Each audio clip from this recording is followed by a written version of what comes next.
ఇదే మన మొల్లన్ శివ. కాంతారా సృష్టించిన సంచలనం మనకు తెలిసింది. తెలుగులో కూడా కాంతారా అదిరిపోయే కలెక్షన్స్ రాబట్టింది, బ్లాక్ బస్టర్ గా కూడా నిలిచింది. 2022లో వచ్చిన కాంతారాకు ఫ్రీక్వెల్ వస్తుంది, అదే కాంతారా చాప్టర్ 1. రిషబ్ శెట్టి దర్శకత్వంలో ముస్తాబోతున్న ఈ పీరియడ్ యాక్షన్ థ్రిల్లర్ అక్టోబర్ 2న రిలీజ్ కాబోతుంది. కాంతారా చాప్టర్ 2 ట్రైలర్ను రెబెల్ స్టార్ ప్రభాస్ రిలీజ్ చేశారు. అందరూ ఈగర్ గా వెయిట్ చేస్తున్న ఈ ట్రైలర్ ఎలా ఉందో చూద్దాం. కాంతారా లోపలికి అస్సలు వెళ్ళకూడదు పిల్లలు. అనుకున్నట్టుగానే కాంతారా 2 ట్రైలర్ టెక్నికల్ గా హై రేంజ్ లో ఉంది. కాంతారాలో జమీందారులు ఊరి ప్రజల మధ్య పోరాటాన్ని చూపించారు. ఇది కాంతారాకు ఫ్రీక్వెల్ కాబట్టి మూలలోకి వెళ్లారు. అందుకే రాజవంశాన్ని గిరిజన తెగను తీసుకున్నారు. వారి మధ్య జరిగే వైరుధ్యాలని ప్రధాన కథగా తీసుకున్నట్టు తెలుస్తోంది. రిషబ్ శెట్టి తన యాక్టింగ్ తో గూస్ బంప్స్ తెప్పించాడు.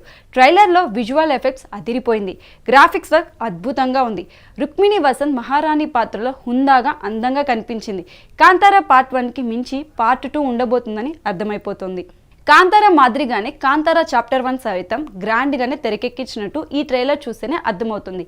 సినిమాకు మూల కథను కాంతారా చాప్టర్ 1లో చూపించే ప్రయత్నం చేశాడు రిషబ్ శెట్టి. పాన్ ఇండియా స్థాయిలో విడుదలవుతున్న ఈ చిత్రానికి థియేట్రికల్ హక్కుల కోసం తీవ్రమైన పోటీ నెలకొంది.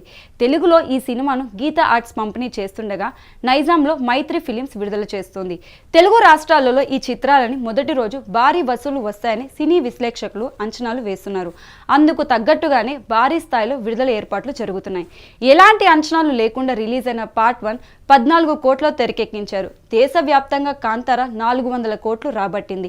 ఇప్పుడు కాంతారా చాప్టర్ 1 పై భారీ అంచనాలు ఉన్నాయి. ట్రైలర్ స్టన్నింగ్ ఎక్స్పీరియన్స్ ఇచ్చింది. మరి సినిమా ఏ లెవెల్లో ఉంటుందో తెలియాలంటే నెక్స్ట్ మంత్ 2 వరకు ఆగాల్సిందే.